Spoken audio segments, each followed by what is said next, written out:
Terima kasih. Assalamualaikum warahmatullahi wabarakatuh. Selamat sore. Judul paper saya itu kontradiksi di dalam keagamaan ya. Sesuai dengan judul diskusinya sendiri tentang komersialisasi dan budaya pop ya, budaya pop. Cuman saya di rumah tuh berpikir kalau judul seperti ini sepertinya kan akan lebih tepat orang yang sering menonton televisi untuk melihat kontradiksi yang akan saya coba gambarkan. Sayangnya saya sendiri tidak termasuk orang yang suka nonton TV, jadi barangkali saya mau dibantu nanti dengan contoh-contoh gitu ya. Jadi saya di sini mungkin semacam praduga barangkali ini, praduga terjadinya kontradiksi itu. Oke. Secara umum ya, walaupun tadi ada juga pandangan-pandangan yang mengatakan bahwa itu tidak kontradiktif ya, bahwa itu tuh kemunculan katakanlah Islam dengan wajah yang soft tadi itu barangkali juga dilihat secara positif bisa menggiring umat Islam itu ke arah sifat-sifat yang tidak fundamentalis ya, tidak radikal. Nah, saya di sini mencoba untuk melihat dari perspektif yang lain. Dari perspektif yang lain itu dalam pengertian saya tidak melakukan judgement di sini, tidak melakukan judgement itu ini haram, ini halal ya, karena itu bukan wilayah saya. Barangkali itu wilayahnya teman-teman ustadz barangkali yang bisa mengatakan ini baik, buruk, haram.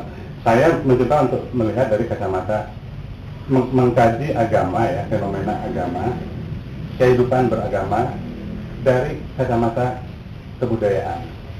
Nah ini yang ingin coba saya lakukan. Satu kajian yang memang tidak mudah juga itu. Satu ketika saya pernah ada seminar di IAIN, masih IAIN dulu itu, Sunan Gunung Jati di Bandung. Saya diundang oleh Fakultas Adab di situ ya, membicarakan mengenai ini fenomena kebudayaan dalam kaitannya dengan agama. Lantas saya mencoba di sana membuat semacam kuis lah kepada yang hadir itu dosen-dosen kebanyakan malah. Menurut Anda, apakah fenomena pang itu fenomena kajian agama? Nah, hampir semua dosen maupun mahasiswanya mengatakan itu bukan kajian agama. Nah, saya mengatakan itu kajian agama. Karena apa? Karena orang pang itu kan mengembangkan semacam keyakinan, di mana di dalam keyakinan itu mereka juga berupaya seperti orang-orang agama termasuk Islam juga berupaya mengajak, berupaya berdakwah agar orang-orang masuk ke dalam kelompok pang itu. Artinya kan ini kan semacam dakwah yang menyayangi juga dakwah-dakwah keislaman, saya bilang gitu kan ya. Nah, artinya ini juga mestinya menjadi bagian kajian keislaman. Fenomena punk, fenomena underground dan sebagainya. Apalagi sekarang kan muncul ini ya tren-tren baru di dunia punk itu, misalnya yang terakhir kita dengar ini di Bandung ini muncul ada punk Islami. Jadi orang punk tapi memberi label Islami. Saya sendiri nggak tahu di mana Islaminya gitu ya. Tapi ada label seperti itu.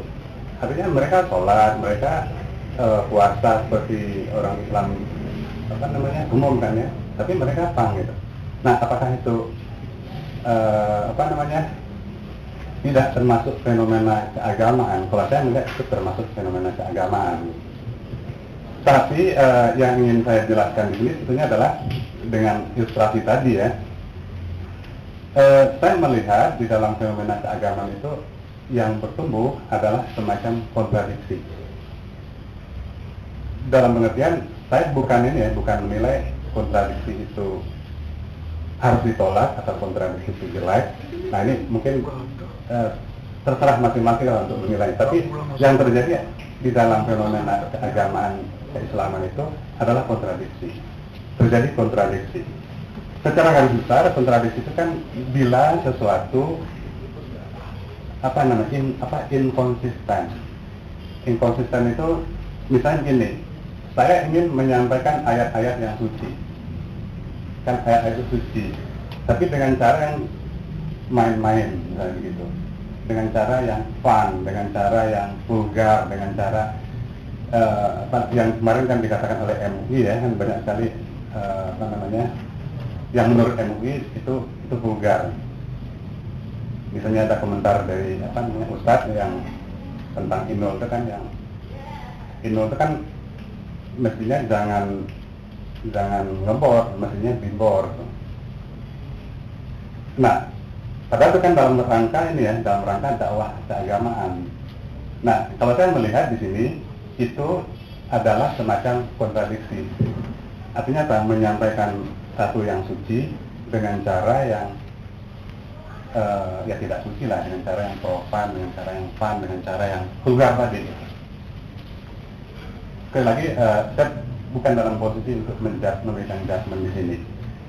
Nah, saya rasa kontradiksi itu kan artinya melakukan kebaikan, contohnya ya, melakukan kebaikan tapi dengan cara kekerasan, melakukan amal tapi dengan cara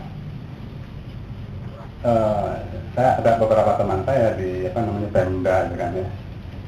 Teman-teman Pemda ini sedang berupaya sekeras mungkin agar karyawannya ya, anak buahnya itu bisa mengeluarkan zakat 2,5%. Tapi dengan cara dalam tanda kutip korupsi. Jadi ingin mengeluarkan zakat kan suci kan ya, tapi dengan cara korupsi. Nah, ini kan yang saya sebut sebagai kontradiksi. Nah, saya rasa di televisi, di dalam Ramadan sekarang berbuka puasa, di dalam penampilan-penampilan para ustadz, saya mengidentifikasi ada semacam kontradiksi seperti ini. Yang jelas kontradiksi tentu tidak diterima di dalam ini ya. Di dalam dunia akademik kontradiksi kan tidak bisa diterima, ya kan? Menyampaikan kebenaran, menyatakan suatu benar tapi dengan argumentasi yang salah, dengan kontradiksi. Nah, jadi pasti tidak diterima dalam dunia akademik. Nah, saya juga ingin mengatakan, saya rasa juga di dalam agama, ini baru asumsi saya ya, di dalam mungkin teman-teman dari agama yang bisa menjelaskan nanti, di dalam agama juga kontradiksi nggak mungkin diterima juga. Kayak tadi itu, melakukan kebaikan tapi dengan cara yang buruk gitu. Apakah diterima? Saya tidak tahu. Nah, tetapi ada satu kontradiksi yang diterima di dalam kajian Kawasan Hadis, di mana kontradiksi yang bisa diterima. Nah, inilah apa yang saya rasa 10 tahun terakhir dulu ya, ramai diskusi mengenai postmodernisme.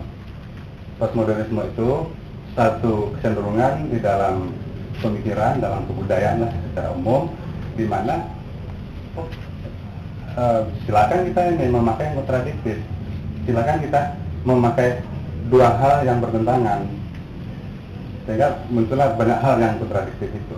Laki-laki yang berpakaian feminin, perempuan yang berpakaian maskulin. Jadi saya rasa contohnya banyak sekali contoh kontradiksi ini. Karena apa? Karena kontradiksi dianggap bukan musuh. Kontradiksi itu dianggap bukan bukan haram, bukan merusak. Kontradiksi itu satu yang kita terima saja apa adanya. Itulah postmodernisme yang afirmatif, yang menerima kontradiksi. Oke. Nah, salah satu contoh dari kontradiksi itu, saya mungkin sekarang mencoba membicarakan apa yang terjadi di dalam fenomena agama yang sekarang ini barangkali sudah menjadi bagian dari industri. Saya rasa waktu saya masih kecil, agama belum menjadi industri. Waktu saya masih kecil, agama belum menjadi industri. Nah, sekarang dengan munculnya media, dengan munculnya mall, dengan munculnya budaya pop, budaya industri lah secara umum, budaya massa, maka apapun kan diindustrikan. Pendidikan menjadi industri sekarang. Semuanya ya, suku, persukuan, etnis menjadi industri sekarang. Nah, termasuk agama juga menjadi industri. Menjadi industri itu artinya agama diproduksi dalam tanda kutip untuk mencari keuntungan. Apakah dakwah di televisi itu tidak ada motif keuntungan? Saya rasa pasti ada.